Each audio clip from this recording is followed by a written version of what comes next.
اعوذ باللہ من الشیطان الرجیم بسم اللہ الرحمن الرحیم.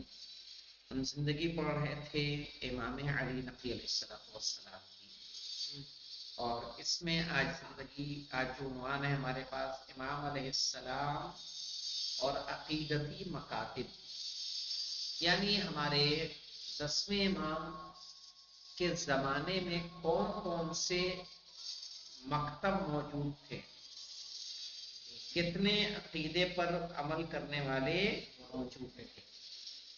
کہہ رہے امام ہادی علیہ السلام کے دور میں معتزلہ اور اشاعرہ، ان دونوں کو آپ نے عقیدے میں سنا ہوگا کہ نہیں سنا ہے؟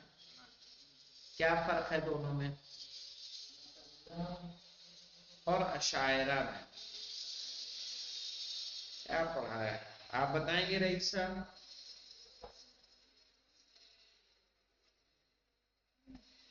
جی پتہ نہیں مولانا، جی پتہ نہیں. کون ہے معتزلہ اور کون ہے اشاعرہ؟ مطلب کہ جناب قوم کے درمیان یہ پیدا ہو گیا تھا یہ خدا کو دیکھنا ممکن ہے یا نہیں. وہ ہے، دیکھیے یاد رکھیے، جب عدلیہ کی بات ہوتی ہے، کس کی؟ عدلیہ. عدلیہ. ہاں، کہ اللہ عادل ہے. اللہ کو عادل ماننے میں دو لوگ آتے ہیں، ایک شیعہ اثنا عشری اور شیعہ اثنا عشری اور معتزلہ. یہ لوگ کیا کرتے ہیں؟ اللہ کو عادل مانتے ہیں، لیکن تھوڑے فرق کے ساتھ. جی. صحیح ہے، تھوڑا فرق پایا جاتا ہے اس میں. اللہ کو عادل تو مانتے ہیں، فرق ہے لیکن کچھ فرق پایا جاتا ہے. جی ٹھیک ہے. جی لیکن جو اشاعرہ ہوتے ہیں، اشاعرہ اللہ کو عادل نہیں مانتے. اشاعرہ اللہ کو، معتزلہ اور اشاعرہ دونوں سنی مسلک کے ہیں. ایسا میں معتزلہ اللہ کو عادل مانتے ہیں، اشاعرہ اللہ کو عادل نہیں مانتے. ابھی تک جو زیادہ تر پائے جاتے ہیں یہ جو مولانا یہ جو تقسیم ہے مذہب کی، یہ عقیدے کے اعتبار سے. معتزلہ اور اشاعرہ کس کے اعتبار سے ہے؟ عقیدے کے اعتبار سے. فقہ کے اعتبار سے آپ نے سن ہی رکھا ہوگا، حنبلی، شافعی، مالکی، یہ فقہ کے اعتبار سے تقسیم ہے. صحیح ہے نا؟ حنفی، شافعی، 5 مذہب ہے تو نہیں. اب آئیے دیکھیے، جیسے متعدد عقیدتی مکاتب فکر رائج ہو گئے تھے، اور بہت سے کلامی نظریے یعنی وہ نظریے جو خدا کے بارے میں ہو، صحیح ہے، اسلامی سماج میں پیدا ہو گئے تھے. خدا تو دیکھنا ممکن ہے یا نہیں، ایک بحث یہ چل رہی تھی کہ اللہ کو دیکھنا ممکن ہے یا نہیں، کیونکہ قرآن نے صاف لفظوں میں کہا ہے لن ترانی، تم مجھے ہرگز نہیں دیکھ سکتے. صحیح کیا آیا ہے؟ لن ترانی کے معنی کیا ہے؟ تم مجھے ہرگز نہیں دیکھ سکتے. کس سے کہا گیا تھا؟ لن ترانی یا موسیٰ، حضرت موسیٰ سے. ہاں، ترانی.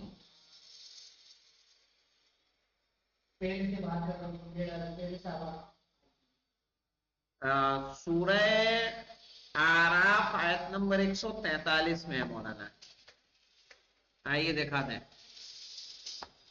یہ آیت مولانا لن ترانی یا موسیٰ. سورہ اعراف 143.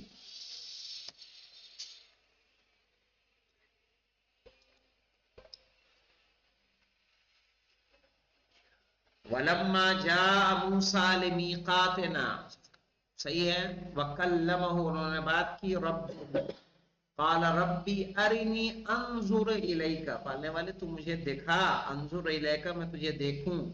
قال لن ترانی، کہا کہ تم ہرگز مجھے، ولیکن انظر الی الجبل، لیکن تم دیکھو کس کی طرف؟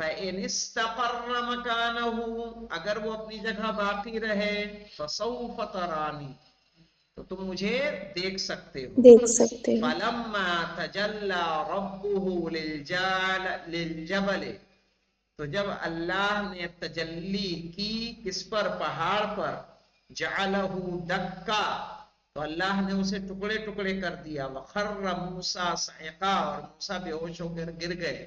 فَلَمَّا أَفَاقَ اور پھر جب وہ بیدار ہوئے قَالَ سُبْحَانَكَ تُبْتُ إِلَيْكَ وَأَنَا أَوَّلُ الْمُؤْمِنِينَ. باقی جو لوگ ضد کر کے آئے تھے وہ تو ہلاک ہو گئے تھے. جی ہاں، یہ جو بجلی چمکی تھی وہی والا واقعہ ہے نا جناب. تو کہا ایک بحث کی کہ آیا ممکن ہے یا نہیں خدا جسم رکھتا ہے یا نہیں. نہیں. اس جبر و تفویض جیسی بہت سی بحثوں کا بازار گرم تھا. جبر و تفویض جانتے ہیں؟ عقیدہ پڑھا ہے تو جانتے ہوں گے. جبر و تفویض تو کیا ہے؟ جبر ایک ہوتا ہے کم کرتے ہیں، تفویض اور اسلام کا ہمارا عقیدہ ہے لا جبر ولا تفویض بل الامر بین الامرین. یہ ہمارا عقیدہ ہے شیعہ اثنا عشری کا. صحیح ہے. لا جبر ولا تفویض ولکن الامر بین الامرین. یعنی برابر. کیا یاد آیا بولو؟ کہ دین اسلام میں کوئی جبر نہیں ہے. ہاں جبر ہے نا. اور اس کو اور اللہ نے سب کو آزاد کرایا، اللہ نے سب کو آزاد قرار دیا ہے.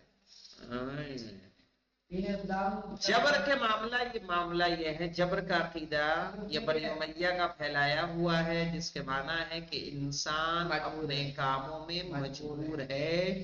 جو کرتا ہے وہ خدا کرتا ہے، انسان کچھ نہیں کرتا. صحیح. اس کو بولتے ہیں جبر. تفویض کا عقیدہ وہ ہے کہ اللہ نے انسان کو پیدا کر دیا، پیدا کرنے کے بعد تمام چیزوں کی ذمہ داری انسان کے اوپر دے دی. اب اس سے اللہ سے کوئی مطلب نہیں. صحیح ہے. ہمارے یہاں عقیدہ پایا جاتا ہے. اسی لیے بنی امیہ نے جب یہ کہا تھا شہزادی فاطمہ سے کیف رأیت، شہزادی زینب سے کیف رأیت صنع اللہ، کہ اللہ نے آپ کے ساتھ جو کیا اسے کیسا پایا؟ تو شہزادی نے کہا ما رأیت الا جمیلا. یا جب امام زین العابدین علیہ السلام کو کہا گیا تھا کہ کیا تمہارا نام کیا ہے؟ کہا علی. کہا علی وہ کربلا میں قتل نہیں ہوئے؟ کہا اللہ نے علی کو کربلا میں قتل نہیں کیا. کہا بلکہ اللہ نے نہیں، لوگوں نے قتل کیا. تو قتل کا الزام خدا پہ ڈالنا کیا ہے؟ یہی جبر ہے کہ ہم یعنی اپنے گناہوں پر پردہ ڈالنے کے لیے بنی امیہ نے عقیدہ جبر کو ایجاد کیا تاکہ ہم بچ جائیں. صحیح. جو ظلم کر رہے ہیں وہ ہم نہیں کر رہے ہیں، خدا ایسا ہی چاہتا ہے. اس نے ہمیں معین کیا ہے کہ ہم اس کام کو کریں. صحیح. اس لیے ہم مجبور ہیں، ہمارے ہاتھ میں کچھ نہیں ہے. ٹھیک ہے. تفویض یعنی، اور اس کو مولانا متقیان امام علی علیہ السلام نے اس طرح سے سمجھایا ہے کہ ایک شخص آیا اور پوچھا کہ ہم کیا ہیں؟ جبر کا عقیدہ ہے کہ تفویض کا ہے. کہا ایسا کرو ایک پاؤں اٹھا لو. اس نے ایک پاؤں اٹھایا. ہاں تو کہا اس پہ قدرت نہیں رکھتا. کہا اسی طرح اللہ نے انسان کی چیزوں میں مختار بنایا ہے، وہ چیزوں میں. اسی لیے ہمارے عقیدہ پایا جاتا الامر بین الامرین لا جبر ولا تفویض. نہ جبر ہے نہ تفویض ہے، بل الامر بین الامرین، بلکہ دونوں کے بیچ کا ایک امر ہے. واضح. یہ عقیدے میں باتیں پڑھائی جاتی ہیں. کیا پوری اصول عقائد ختم ہو گئے؟ تمہیں یہ نہیں سمجھ میں آیا؟ نہیں معلوم تو تھا. کاہے کا معلوم جب اصل بات ہی نہ سمجھو تو. جیسی بہت سی بحثوں کا بازار بہت گرم تھا. اس جہت سے کبھی کبھی امام کو ایسے سوالات کا سامنا ہوتا تھا جن کا سرچشمہ اس قسم کے نظریات ہوتے تھے. باطل نظریوں کا اس طرح سے شیعی محفلوں میں داخل ہو جانا اس بات کی ضرورت میں اضافہ کر رہا تھا کہ امام شیعوں کی فکری حوالے سے رہبری اور رہنمائی کریں. لہذا 10ویں امام مناظروں و خط و کتابت کے ذریعے سے جبر اور خدا کے جسم ہونے جیسے باطل مکاتب اور نظریوں کے بے بنیاد ہونے کو اپنے روشن استدلالوں اور محکم دلیلوں کے ذریعے سے ثابت کرتے تھے، اور اسلام کے اصلی مکتب کو ہر قسم کی تحریف اور باطل تفکر سے جدا کر کے سماج میں پیش کرتے تھے، اور یہ آپ کی علمی عظمت کا ایک جلوہ تھا۔ امام علیہ السلام کی علمی زندگی کے مطالعے دیکھو کون ہے، میں تو کھڑکی دروازے سارے بند کر کے جائیں سب لوگ، سب کھڑکی دروازے بند کرو بیٹا، سارے کمروں کے ادھر ادھر دیکھو، چلو بند کر کے جاؤ سب لوگ اپنے اپنے کمرے اپنے اپنی کلاس کو۔